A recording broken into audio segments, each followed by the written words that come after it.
During the most perilous years of the Cold War, when the world teetered on the edge of nuclear annihilation, the United States believed it had achieved the impossible, total mastery of deterrence. It was an age when a single misunderstood signal could erase entire cities from the map, when every decision was made under the shadow of the world's end.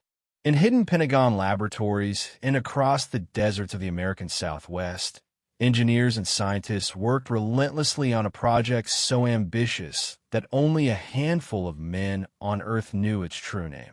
Its purpose was to redefine modern warfare, to create a weapon no radar could detect, no defense could intercept, a weapon that would ensure that if the moment ever came, only one nation would remain standing. The general spoke of it with both reverence and fear, the shield of God. It wasn't a religious metaphor, but a description of absolute power. The system combined the orbital precision of satellites with the devastating force of intercontinental nuclear warheads. It was born from a single obsession: to ensure that the Soviet Union would never again regain the technological upper hand. But while America dreamed of invulnerability, someone else was watching from the shadows. In Moscow, the lights never went out inside the KGB headquarters, where a secret division, Directorate T, responsible for stealing Western technology, tracked every movement, every name, every whisper that escaped the Pentagon's corridors. They knew something monumental was being built, something that could forever tip the balance of power. And so began an operation that defied logic, security, and moral boundaries alike.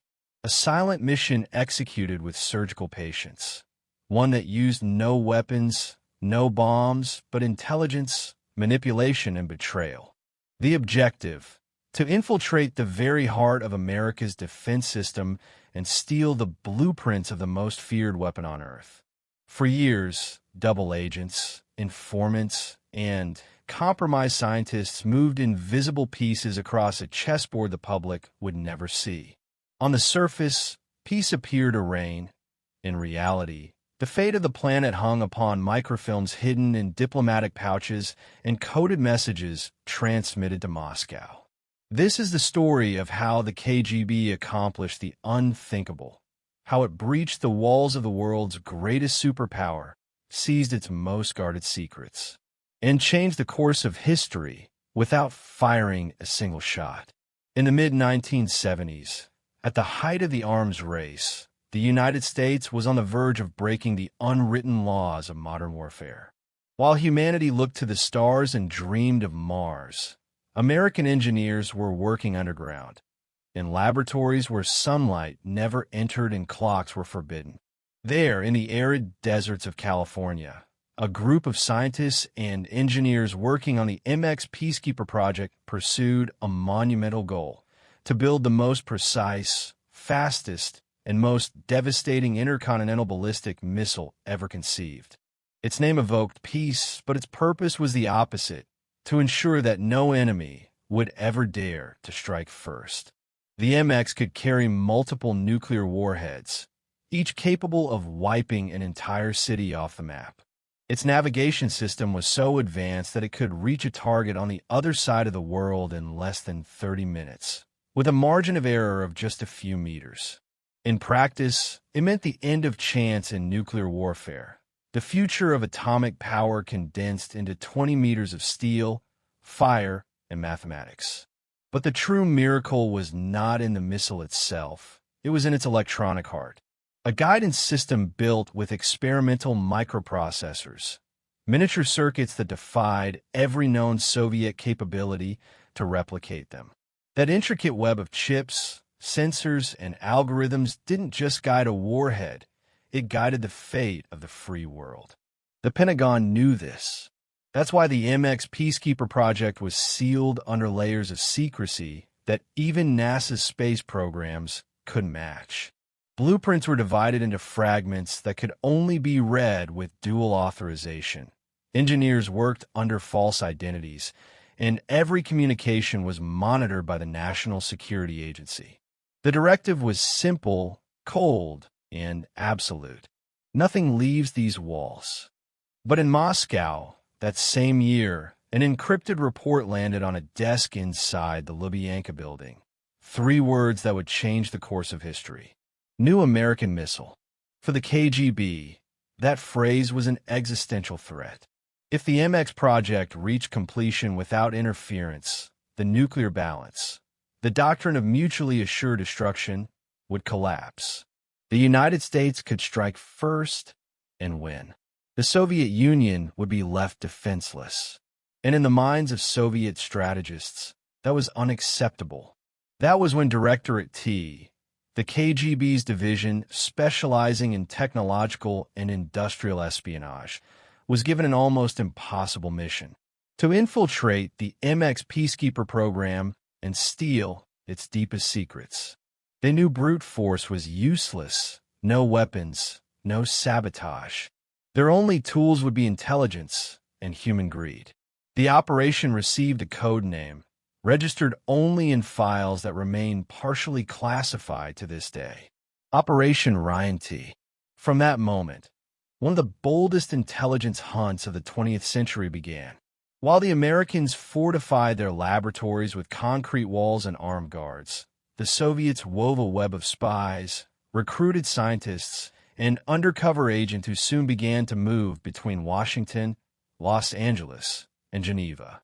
The board was set, and the most dangerous game on Earth had just begun.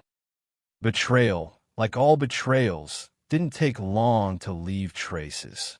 For months, the flow of information to the KGB had been constant and meticulous.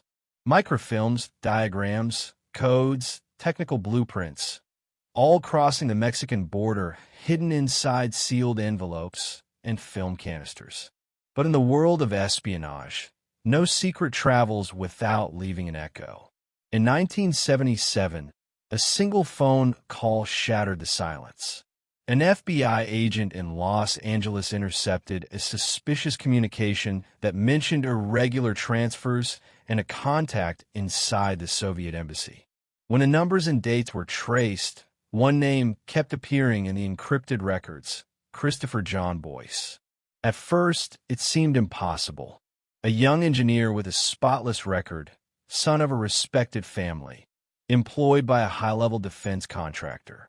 But the pattern was undeniable. The leaks matched his work shifts at TRW, and the classified documents corresponded exactly to the areas under his clearance.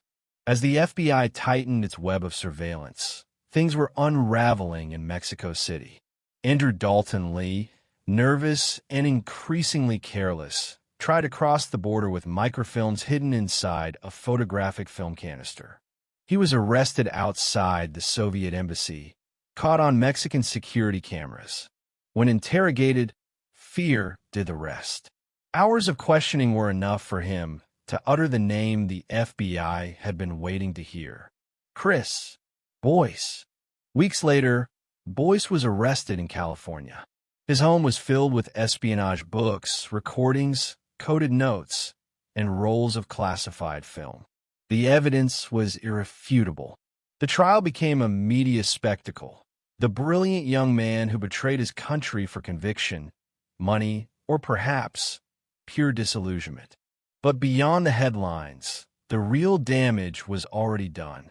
Thousands of pages of technical documentation from the MX Peacekeeper project and the U.S. military satellite network had made their way to Moscow. The Soviets not only knew how America's most advanced weapon worked, they now understood how its engineers thought. Inside Pentagon labs, panic became routine.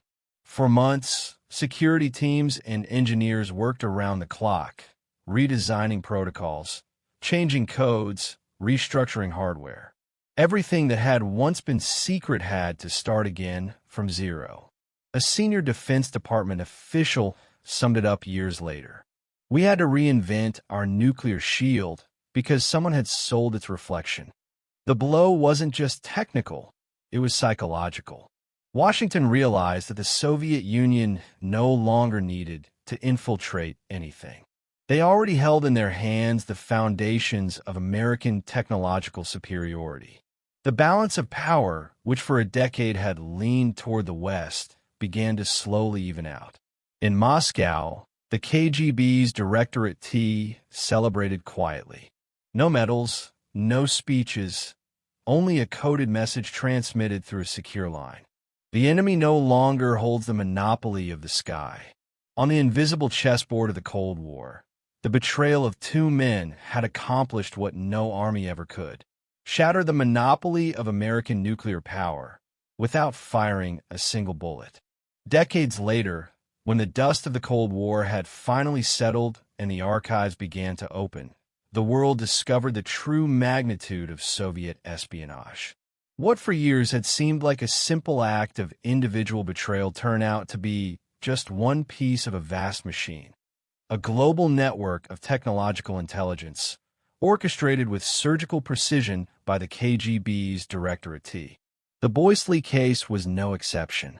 It was part of a web that stretched from Los Angeles to Bonn, from Paris to Tokyo, with scientists, engineers, and technicians either infiltrated or bought, all unknowingly working toward a single goal: to close the technological gap between East and West. Thanks to the information obtained by Boyce and other agents, the Soviet Union achieved unthinkable advances. Its guidance systems improved dramatically, its early warning radars gained precision, and its spy satellites began replicating American technologies that had once been out of reach. For a brief period, the balance of global power leveled out. For the first time in 2 decades, the Kremlin could look at Washington without feeling technologically blind. In the 1990s, the FBI described the case as one of the greatest counterintelligence disasters of the 20th century. But beyond the official reports, what truly shook analysts was the moral paradox left behind. The most feared weapon on the planet, the MX missile, conceived as the guardian of nuclear balance, was never used. Not a single warhead was launched. Its true power wasn't measured in megatons, but in information, the kind that ended up in the enemy's archives.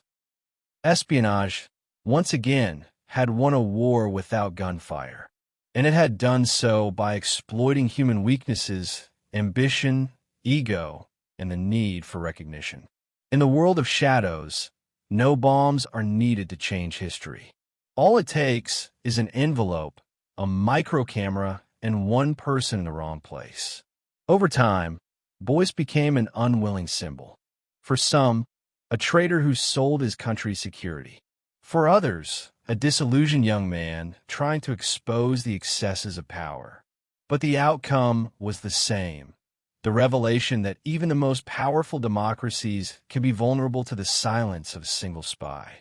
Today, the remains of the MX missile rest in military museums and abandoned hangars, while copies of its blueprints, the same ones that once crossed the Mexican border inside a film canister, still lie in some Moscow archive, yellowed but intact. Because in the end, the true battlefield of the Cold War wasn't the Earth, nor space. It was information, and in that invisible war, a single leak was enough to redefine the balance of the world. The KGB didn't need to launch missiles, move armies, or roll a single tank across the border. All it took was a tiny camera, a carefully calculated betrayal, and the patience of time. While satellites watched the skies and submarines crossed the oceans in silence. The real battle was fought on gray desks, behind sealed doors, where a single document could decide the fate of millions. The Cold War taught the world a lesson that still echoes today. That information can be more devastating than nuclear fire, and that knowledge, when stolen, manipulated, or hidden, has the power to tip history toward one side of fear or another. The MX missile blueprints were not just a technological conquest. They reflected an era where trust became a luxury, and where betrayal could disguise itself as idealism, patriotism, or despair. On that invisible board, silence was the sound of war. There were no explosions, no bodies, no ruins, only files, codes, and erase names. Yet each of them left a scar on the map of global power. Because, in the end, The most feared weapon on the planet was not the missile, nor the satellite, nor the encrypted code.